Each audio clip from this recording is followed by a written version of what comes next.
واطمع سمحت فيه وموبيلات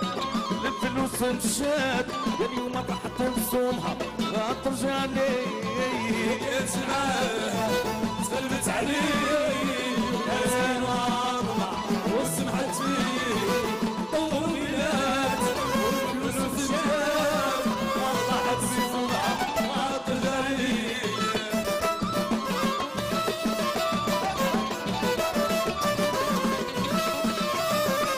يا معقد وزمر قنصة معاها وصبر طمع ربي يعطي يدير في الدار خليها كلمة وشوار وما غدرت بيه